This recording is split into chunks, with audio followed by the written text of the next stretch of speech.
Right. So we were talking about mental health, and it was a very good explanation that you gave on the entire topic. But and also, I feel that mental health, when we are students and we are at that point in our career where we need to decide on, we need to take certain harsh decisions or maybe important decisions as to, for example, if you want to stay in India or if you want to go abroad. So, my next question to you would be, I mean, coming from the mental health phase to now about your Cornell University phase, is taking student loan, is the gamble worth it for going to a university abroad? Because people Great. do face this dilemma, and it does affect them that, is it worth it? They kind of get in, second thoughts of it. So, is it worth taking that gamble? Great question, actually. And this is even more relevant for a bunch of reasons. One is the end milestone in a Indian student's career is always to go abroad and study. And second, with the whole situation right now, this question becomes even more relevant. So let me just start by saying this. Education abroad in a good university is expensive. It is very expensive. And the reason I was able to do it is not because I have that financial stability. I didn't have that financial stability. I completely, every single penny of what was paid to Cornell was taken as a loan from me. So it was a personal student loan that I took. A personal student loan is a handcuff forever, which you should be willing to go through. There is no escape from it. The interest rates are high. And if you're from a good university, it is going to be a gigantic loan. One of the mistakes or misconceptions people have then is that, oh, but I still want to fulfill my dream of going abroad. So I will go to a substandard or second tier university, so that I still fulfill that dream, but I don't have to pay as much or don't have to put in as much effort. That is even worse, because then whatever amount you're putting in, you're not really getting returns. The job market out there is very tough, despite, even if you graduate from an Ivy League, it's tough. So if you're going to just do it for the experience, then I hope that your financials are strong enough that if that money um, goes down the drain, then it's not a problem for you at all. And there are individuals out there who have that liberty, but most of the Indian students don't. Was my Cornell experience worth it? Absolutely. It was worth it because of what my expectations were and what my goals were from Cornell, which were to be exposed to a variety of experiences and variety of people coming from different parts of the country. So we had like shoemakers, we had people who had worked in breweries, we had military veterans, we had people from the fashion industry, and all of them brought such color to the education that I was experiencing, that that gave me so many perspectives which I am able to give out to people now. And everything I learned about entrepreneurship, most of it I learned at Cornell. Does that mean you should spend lakhs of rupees just to get those perspectives? I don't think so. That's especially not in the current atmosphere, because those collection of experiences can be put on hold for now. The major goal why Indian students go abroad is not for those collection of experiences.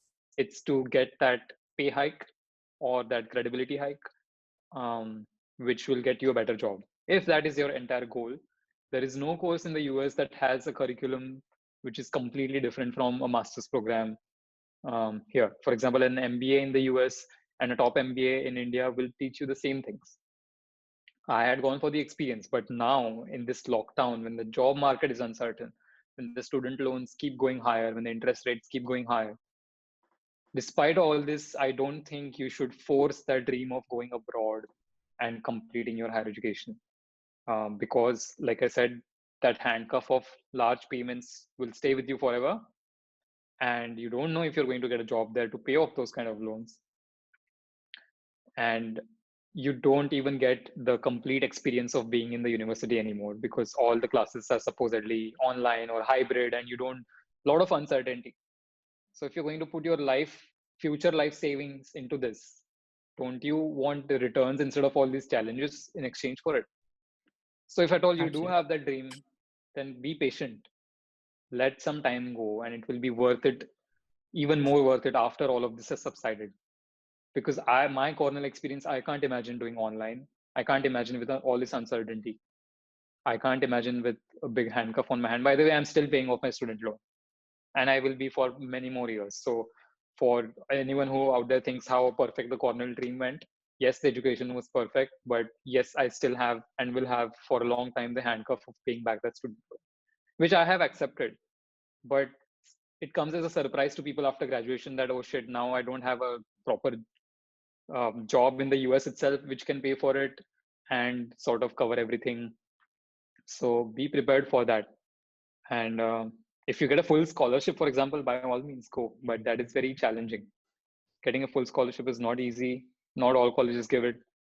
So if I had to summarize, student loans are a lifetime handcuff. You should know if you really want to go through that. The job market and the visa situation is very uncertain abroad, which will ruin your experience. The classes are still hybrid because of COVID, and they will be hybrid for a long time because they are more cautious than our country itself. So don't expect that to change for another year at least, which means your on university experience will be ruined. And if your only goal is to increase your pay hike or get a better designation, there are all the master's courses in India will also do that for you from the top universities. And finally, don't settle for a university just because you think that it fulfills your dream of an American education. That university needs to have something that you have been looking for to go to the next stage of your life. So I am not saying you have to do it from an Ivy League, but definitely a university that you have researched and you know that this university helps my life in XYZ way. So don't bypass that. And I have seen people go abroad just because of peer pressure, which I know you guys go through because I have been there also. When I was working in my first job, people had already gone for MS abroad, and I was freaking out. Like nobody I know from my batch is in India, everyone's abroad. Have I failed in a particular step? But because I was patient and because I took my time to get there, it became even more better and I got more from it. So those that will summarize higher education in this situation definitely. Right. So if you had to, like, give instances from your Cornell journey, like, just about, say, I mean, we've heard you talk about your internship with with Tata Trusts on the pet project, the pet hospital Yeah, project. So if you could just share some instances of that time of your Cornell sure. life. Sure, that is definitely one big instance where Mr. Tata was trying to build an animal hospital in Mumbai, which is in its final stages now here in Mumbai.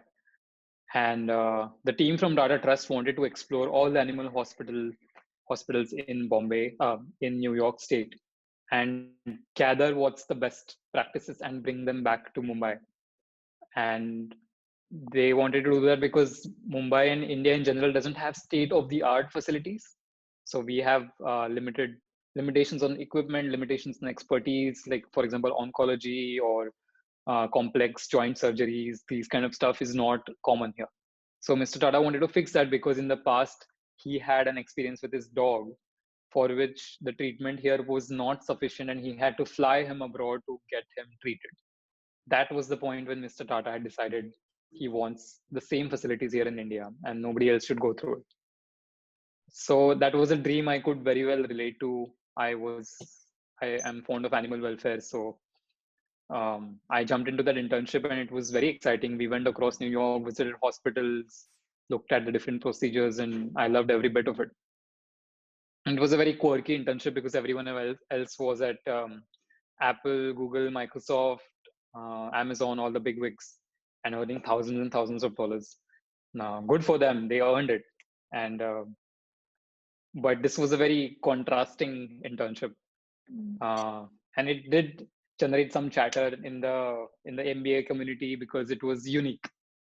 And that's how I would define my Cornell experience, which was pretty unique. I did stuff which no student would be expected to do, and not all of it was good. For example, nobody uses motorcycles in the US, let alone in Cornell. There were like 4 or 5 motorcycles, and I was so homesick that I wanted to create that familiar environment again, of home there. So I went and got a motorcycle, and my classmates just went, "You're absolutely crazy for doing this." But I stuck to it. Like, take wrong decisions and make them right, I guess.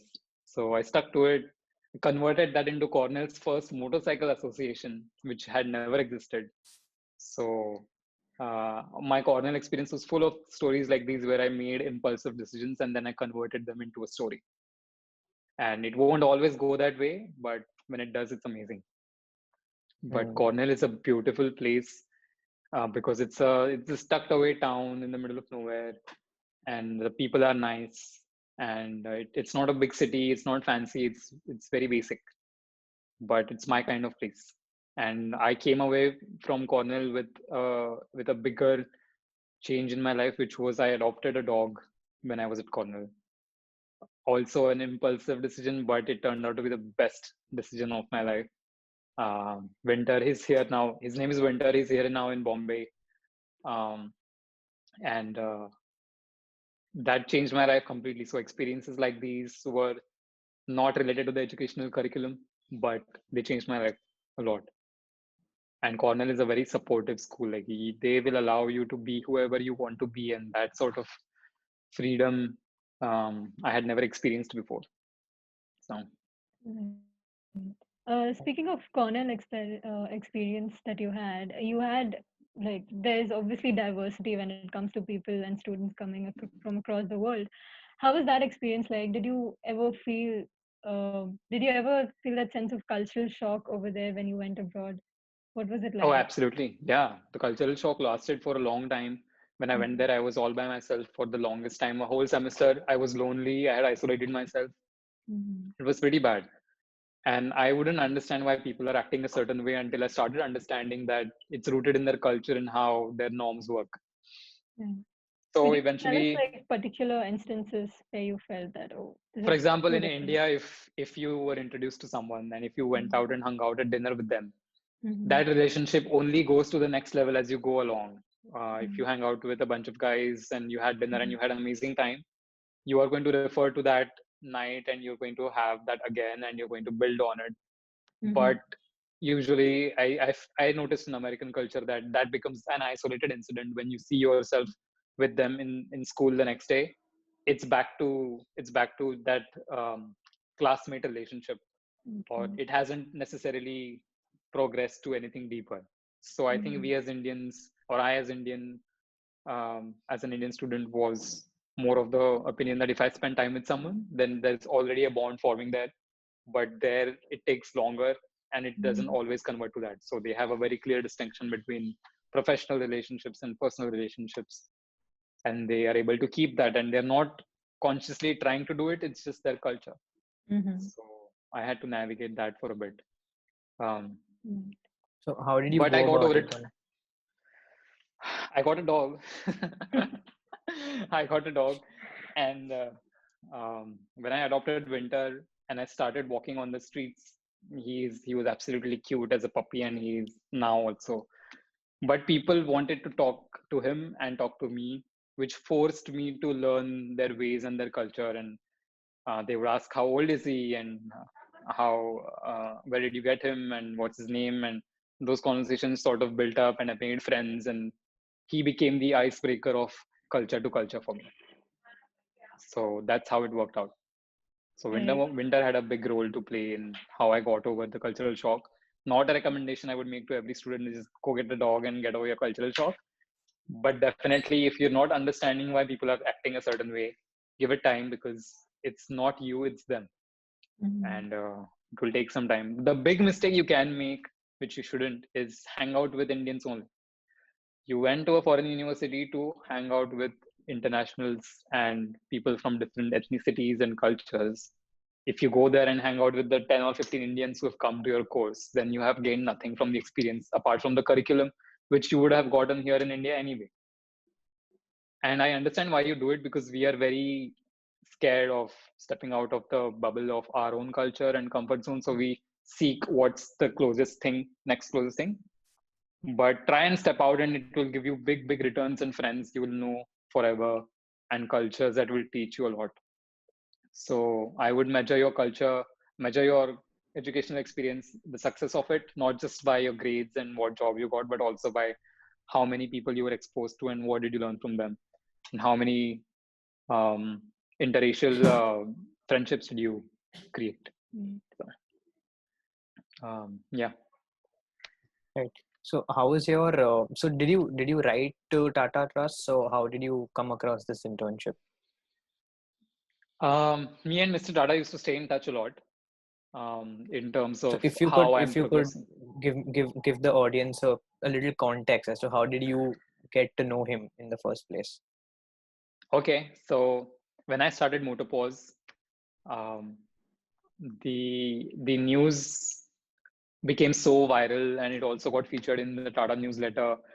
And someone said that it has been noticed in the Tata space, and so a mutual contact informed him of this, and as a result, he reached out to us and called me to his office um, to just congratulate me and discuss what I'm trying to do.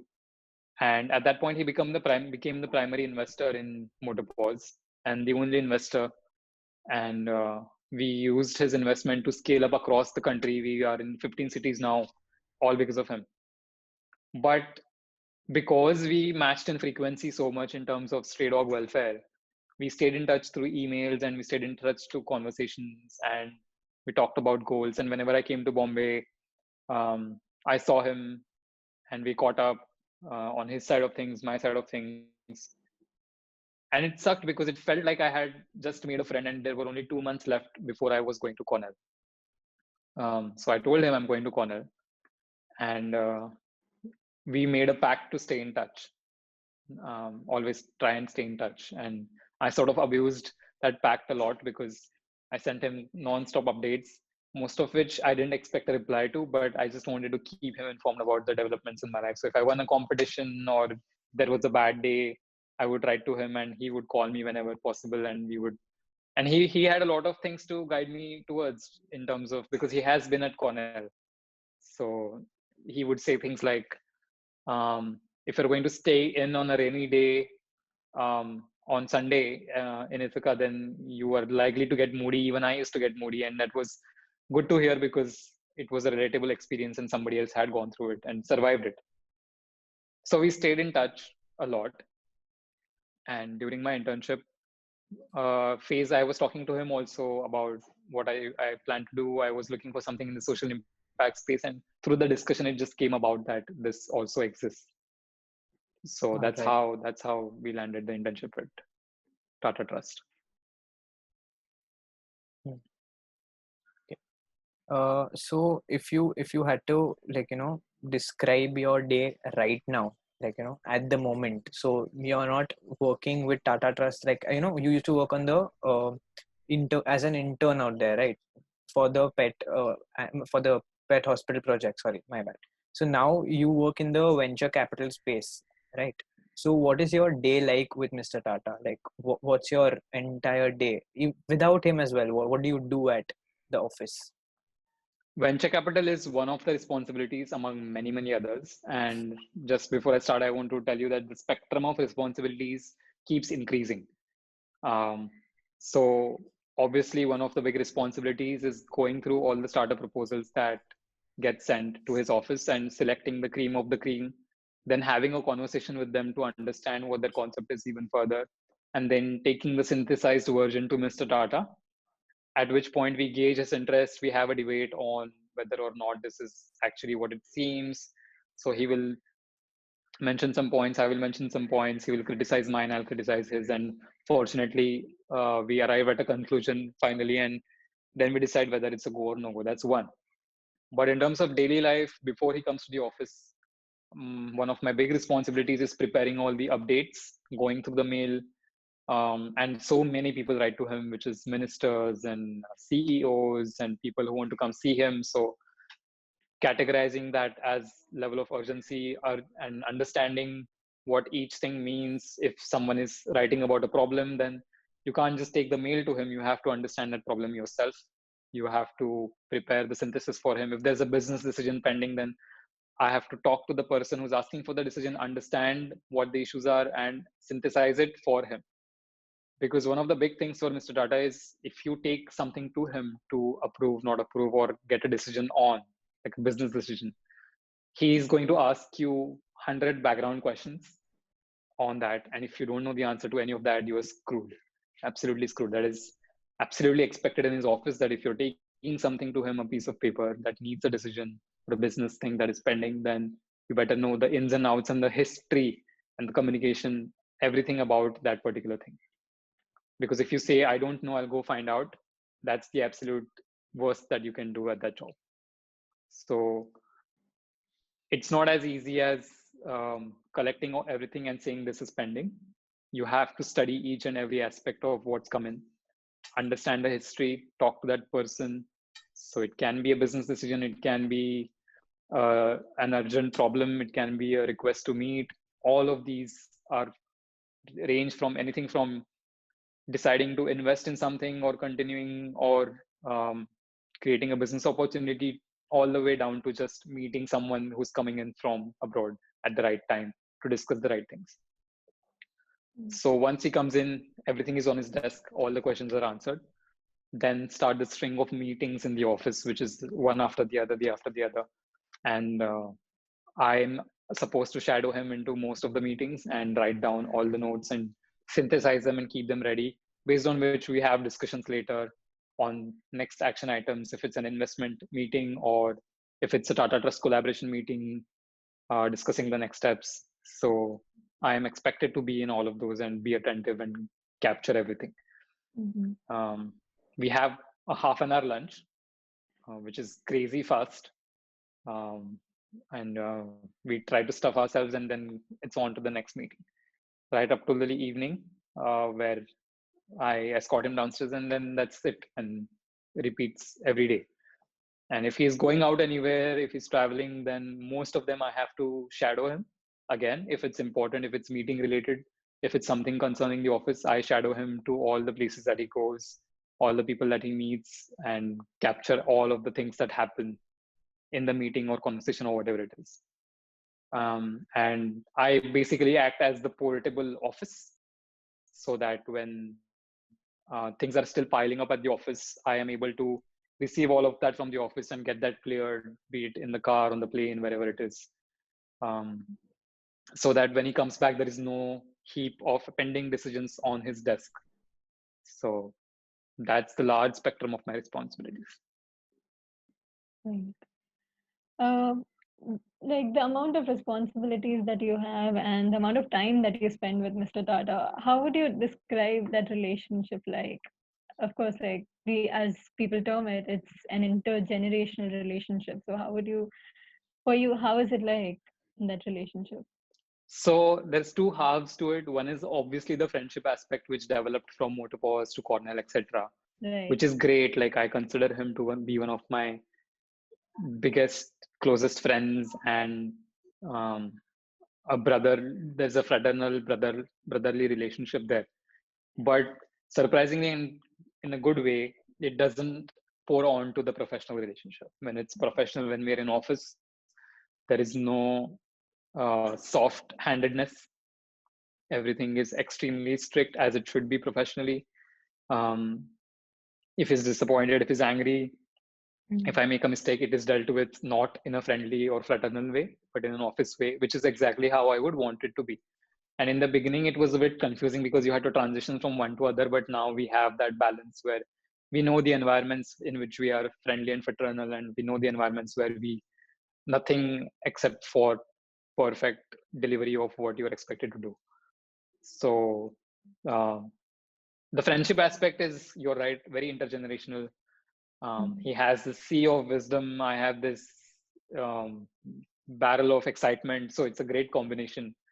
And he's a great conversationalist. He has a great sense of humor, and he's very witty. And it's great to throw banter back and forth and sort of pinch each other in terms of jokes. And that exists. But at the same time, the learning is just constant and nonstop. And the thing is, people imagine that because I'm in his vicinity, he's teaching me consciously, but he doesn't have the time to do that, and I don't blame him for it. So I have to learn as an observer. Whatever he does, however he behaves with people, or his interactions, or the questions he's asking, I have to observe that in real time and learn and synthesize my own lessons. Occasionally, rarely, if I'm lucky, a couple of specific lessons will come my way where he will say that if you have to do this in life, you should do this, etc.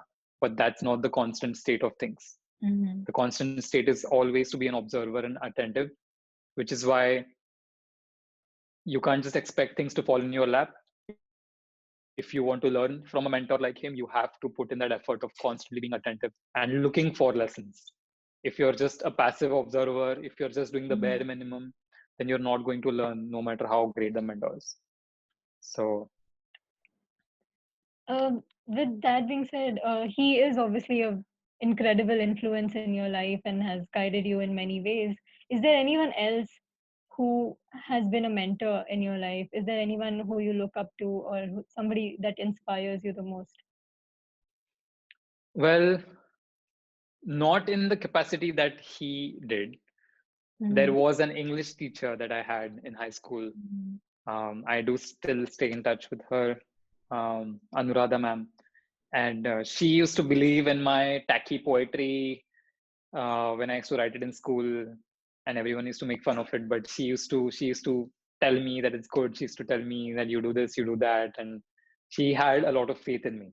And that faith sort of led me to start the school newspaper back then, which was also ridiculed a lot. But I was so proud of having done that because my school days weren't great, but Mm-hmm. that newspaper was the one sort of impact that I left behind. I don't know if that school newspaper is still there, but I know that that teacher helped me do that. Apart from that, my father and mother are subconscious teachers. They're relentless in how they have taught me the basic values that are taken for granted. My mother is such a strong personality. She has always stood up for me in all situations. Um, and she has taught me at a very young age how to treat women, how to be with, how to be respectful towards women, even though they are your friends, etc. These values were hammered in my life at a very young age, and exposure to the co-ed atmosphere in the right and healthy way, and um, how to stand up for yourself despite the world going against you is something that my mother taught me a lot. So we Naidus have always been sort of mavericks because my parents don't like to deal with work politics or society politics or any politics. So they are so straightforward. They'll just come out and say things bluntly, because of which we can be scary sometimes. Because we just my parents don't have a tolerance for fake crap. So that authenticity has come to me in a good way, and I appreciate that. That's how it's supposed to be. I mean, in today's Yeah. world, that's how it's supposed to be. Yeah. World will soon be a better place if everyone's like that. I know, but it's challenging to be that person. It has been challenging for them. It has been challenging for me. If you speak your mind and stand up for what's right all the time, uh, you are more likely to get attacked all the time. So Correct. it's a very lonely character trait to be standing up and voicing your thoughts all the time, because people attacking you are a lot. That's true. Absolutely.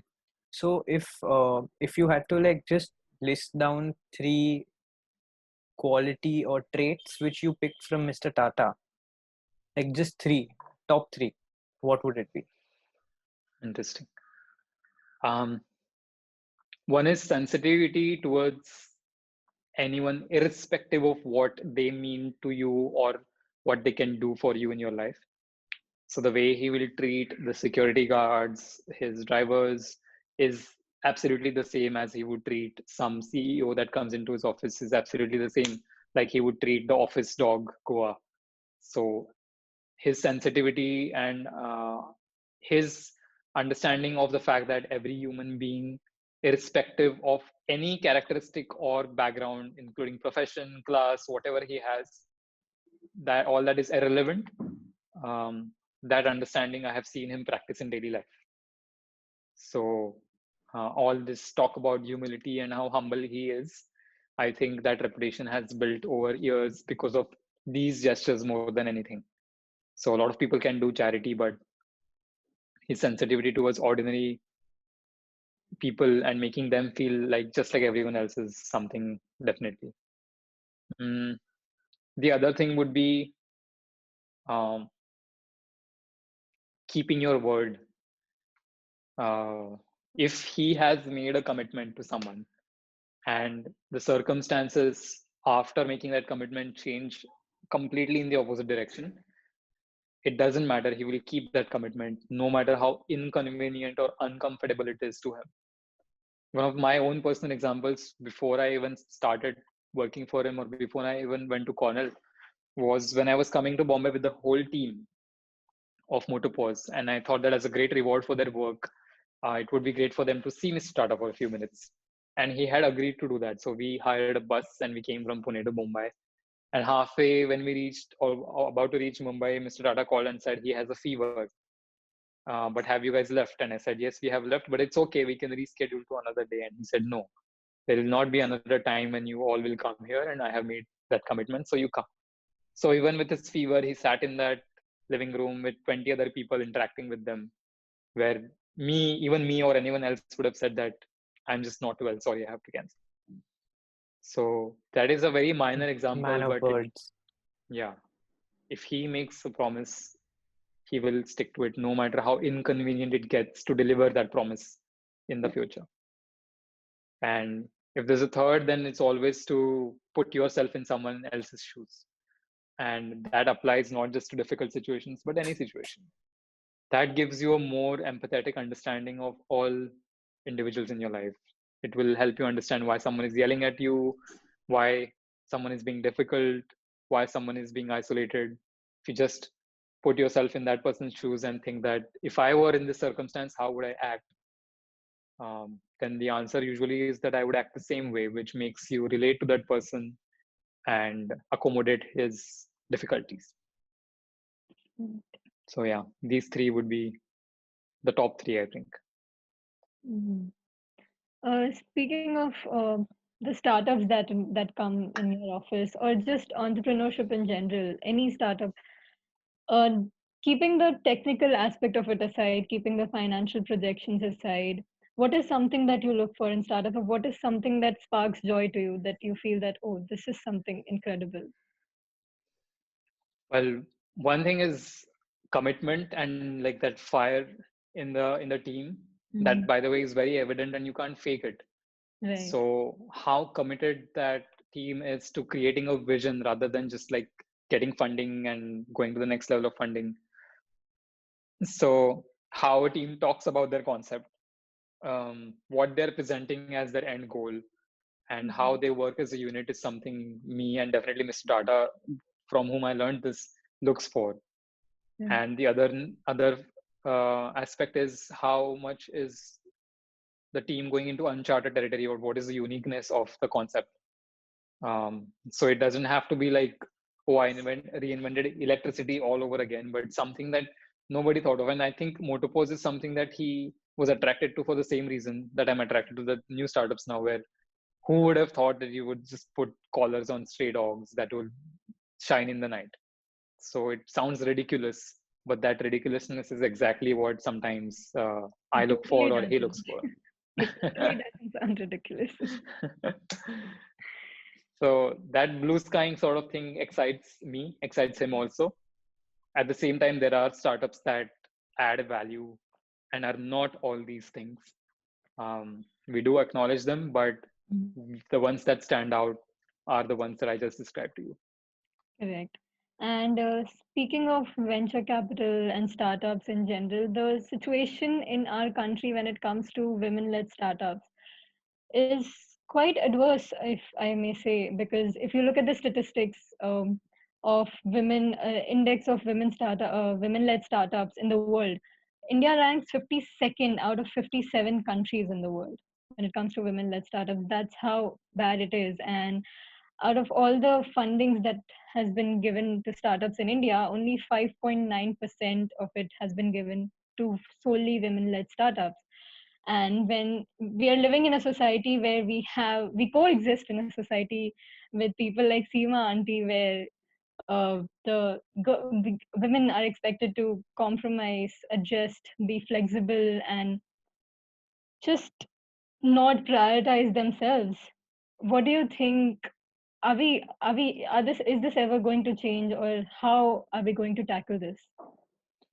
I think the answer is not just in the entrepreneurship community. I think it's obviously, like always, the deep rooted patriarchy that doesn't allow women to grow up with the belief that they can do something as independent as starting a startup. Mm-hmm. Many women who are well educated, who have spent time garnering skills and collecting a knowledge of wealth and want to do something with that life, even they have struggles maintaining a job in the Indian marriage system or patriarchal system, where they are told that it's great that you have all this, but no need now. Right. So, with that suppressed belief, entrepreneurship will be much, much at the bottom, where someone would come and say, because in the end, entrepreneurship is something you start yourself from scratch. And if you don't have the mental support for it, then it becomes very difficult to navigate it, because there are 100 issues when you set out in entrepreneurship. And if one of them is going to be moral support from the people close to you, especially your family or your partner or the society in general, then you are already discouraged, which means that when 99 of the other 100 problems face you, you will probably quit very easily, because you don't have that inner support system, which our society is not offering to women in general. Forget Mm-hmm. about entrepreneurship. So um, I think the deep rooted problem is again in the patriarchal elements of our society. In entrepreneurship itself, we can definitely think of ways to encourage women to be women entrepreneurs, Mm-hmm. and encourage them into a healthy system and make them believe in themselves, basically, even though nobody else does. So that will definitely amount to something. But can't ignore the fact that the core problem lies in the patriarchal values, which prevent women from doing something independent. And entrepreneurship is the most independent form of doing something with your life, which means it's pretty far away from our traditional concepts of what a woman should be doing with her life. So I hope that on the patriarchal value side, it's changing, which I do see changing, just not fast enough. And on the entrepreneurship side, I guess we can accelerate that by helping women believe that this is absolutely a credible option and they are absolutely worth applying and getting through and creating their own legacies. Right. So I can't comment on venture capitalists selectively biasing or not biasing, Mm-hmm. because the only office I am exposed to in venture capitalism is Mr. Tata's office. And here that has never been a factor at all. We don't even look at that. But I will say that most of our applications are from men, Mm-hmm. which is sad, because of I would believe that the reason is the one we just discussed, where they haven't brought themselves to even consider it as an option, given the oppression that they're facing in having their own dreams and pursuing them. So if it was the case that I see a large trend of women applying, um, and still women not getting funding, then we could have made that conclusion that maybe it's the VCs that are biasing. Again, this is all just, I'm just speaking in terms of conclusions deriving from what I am exposed to. I might be entirely wrong, Right. but I think the application process itself doesn't have a lot of women in them, because they need to be able to believe, and they need to be able to have the support from their family and loved ones and their future partners that this is absolutely something you should do. And if they don't have that support, they shouldn't settle for it. They should go for it anyway, and sort of smash these values that we talk about. But smashing these values is easy to say, but when it concerns your own family, your own mom and dad who have raised you, and you have to go against them and your family, who are the most core people to you in your life, it's not that easy where you can just stand up and say, these are my values, I don't want to be a part of this anymore. Right. So it's a complicated situation. It's tough. The other day, I was reading an interview by one of the biggest one of the biggest women-led companies in India. And when she was looking for fundings, she heard comments wherein people would describe a women-led startup as a potential risk, and she did face a lot of biasness towards a startup led by a woman, a lady, and it's still sad that we are still living in that society where women are facing these issues. People are questioning their work culture, their work ethics. And do you think will this ever change, and how do we bring about this change? So that's really sad. I didn't know this, Mm-hmm. obviously, because it's sad that this individual faced this. I don't know if all women entrepreneurs face this, but if they do, then that's really toxic VC environment, and that shouldn't be the case. In terms of whether it will change, I think yes, and I put my faith in the age demographic of the entrepreneurship community.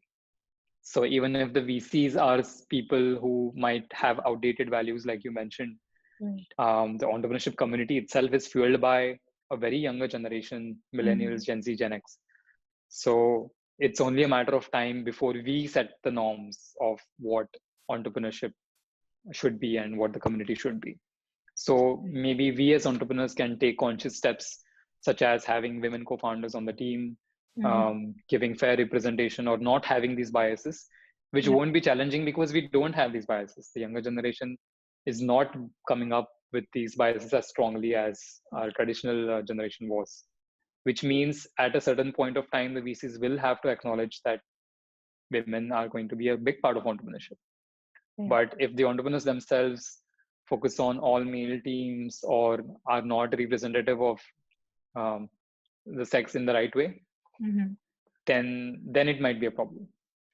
So I think it's the responsibility falls on all the male entrepreneurs also Mm-hmm. to not only maintain diversity in their own teams, but also if there is a completely women-led culture out there, then the men should in the entrepreneurial community should support and encourage them as equally.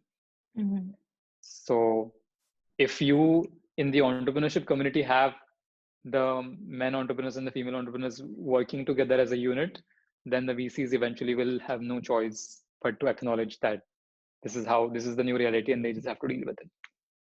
Right.